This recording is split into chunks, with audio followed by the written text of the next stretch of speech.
এটা পার্কের দ্বিতীয় পর্ব।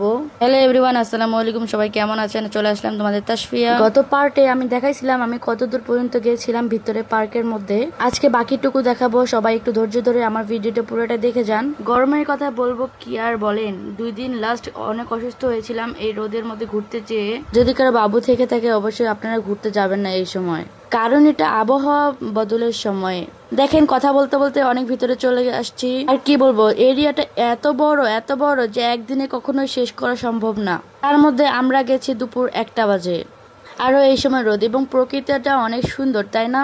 এইখানে কি কি আছে এই বোর্ডের মধ্যে উল্লেখ করা আছে। যদি কেউ চিনে না থাকে তার জন্য এই বোর্ডটা রাখা হয়েছে আর কি, কারণ এরিয়াটা অনেক বড়। এইখানে শকুন পাখি রাখছে, আগে বানর ছিল। আমি সাফারিতে 2-3 বার গেছি অলমোস্ট। তারপরে ওই ঝুলন্ত ব্রিজ যাওয়ার জন্য এই রাস্তাটা অনেকভাবে সাজিয়েছে। কোন একটা ভিডিওতে আমি দেখাইছিলাম যে রাস্তাটা রং বেরঙের পতাকা দিয়ে সাজিয়েছে রাস্তাটা। আর এত রোদ থাকতেও দেখেন মানুষের অভাব হয়নি। সো এখন আমরা এদিকে যাব না, আমরা গেছি অন্যদিকে, কারণ সামনে আর অল্প একটু এরিয়া আছে। কিন্তু দেখেন লোকের কত আনাগোনা, দেখতে অনেক ভালো লাগতেছে। কিন্তু যারা গেছে তারা কিন্তু বুঝতে পারছে গরমটা কিরকম। অনেক সময় খেয়াল করবেন আমার কিন্তু ব্যাগের মধ্যে একটা ছাতা আছে, কিন্তু ছাতাটা আমি কখনো বের করতে পারি না, কারণ মানুষের ভিড়ে ছাতাটা বের করবো কার না কার মাথায় লাগবে। এই জন্য এত কষ্ট করেও ছাতাটা ব্যাগের মধ্যে রেখে দিছি। এনারা এত গরম সহ্য করতে না পারে গাছের তলায় বসে রেস্ট নিচ্ছে। সামনে আর না দেখালাম, সামনে একটু বর্ডার দেওয়া আছে, ওইখানে উট পাখি আছে, এই জন্য দেখাইলাম না, কারণ সবাই তো উট পাখি চিনেন, তাই না? সাপ দেখবো না মানুষ দেখবো, সাপ দেখবো না মানুষ দেখবো। আসলে এত মানুষের ভিড়ে দেখাটা আসলেই অসম্ভব। তারপর দেখে ওদিকে গেলাম, ওদিকে আবার অন্য কিছু আছে। সব একটা ব্লগারকেও দেখলাম আমার মতো ভিডিও করতেছে। কিছু ছেলে পেলে আমার সাইড দিয়ে গেল আর বললো যে আমরা ভিডিওতে আসলে ভাইরাল হয়ে যাব। যাই হোক, আমি অত বড় কোনো সেলিব্রিটি না।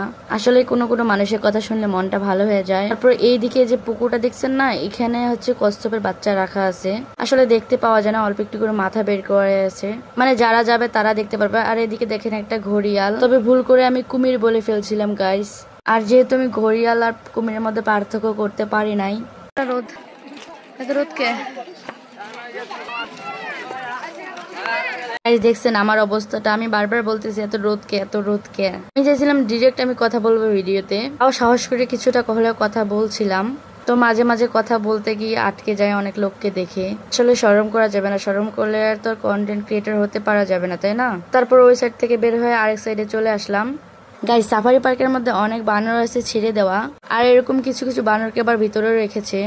আবার ওইদিকে পাখির ডাক শুনে চলে গেলাম। এখানে ময়না পাখি ছিল আর জানি কি একটা পাখি ছিল, আমি নাম জানি না, তবে পাখিগুলো অনেক সুন্দর, কিউট পাখি। আজকেও ভিডিও করে আমি কুলাইতে পারলাম না, হয়তো তৃতীয় পার্টও আমি দিয়ে ফেলবো ইনশাআল্লাহ। সবাই পাশে থাকবেন। ভিতরে কখনো কিছু কিনবেন না, এখানে প্রচুর দাম। সবাই ভালো থাকবেন, সুস্থ থাকবেন। দেখা হবে অন্য আরেক ভিডিও।